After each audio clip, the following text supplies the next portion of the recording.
मी आज तुमच्याबरोबर एक नवीन रेसिपी शेअर करणार आहे शिळ्या पोळ्यांची।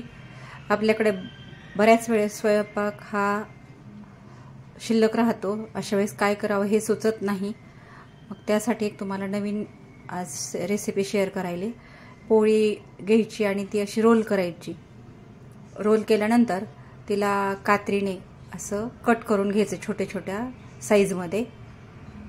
त्याचे छोट्या छोट्याशा पट्ट्या तयार होतील असं करायचे।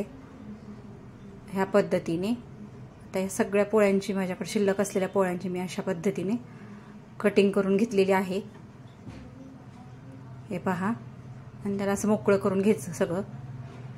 एरवी आपण शिळ्या पोळ्या शिल्लक राहिल्या तर त्याचा चिवडा उपमा असं काहीतरी बनवतो, मग ते बऱ्याच वेळेस खाल्लं जात नाही, शिल्लक तसंच राहतं केलेलं। 2 वेळेस मग आपलं कष्टही वाया जातं आणि केलेलं अन्नही वाया जातं। मग अशा वेळेस काहीतरी वेगळं केलं तर सगळेजण आवडीनं खातात।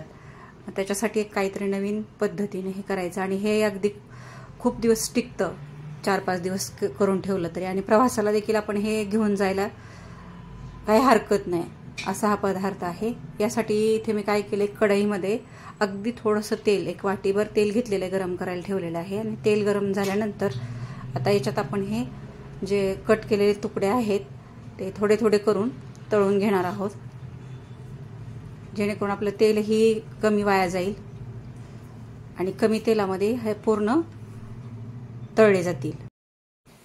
हे आता असंच आपल्याला थोडे थोडे हे कट्स टाकून छान कडक होईपर्यंत तळायचे। आणि पोळ्या भाजलेल्या असतात ना, त्यामुळे हे काय होतं, पटकन तळलं जातं। अगदी अर्ध्या मिनिटात एक वेळेस टाकलेलं तळलं जातं। अशा पद्धतीने हे थोडं थोडं टाकून मी एवढ्याच तेलात तुम्हाला मग असे दाखवले तेवढे अगदी मोठं ताट भरून तेवढ्या तेलामध्ये तळणार आहे मी।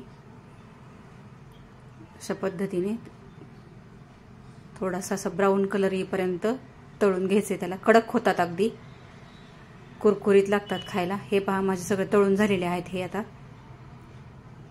आणि दिसायला पण इतके सुंदर दिसतात।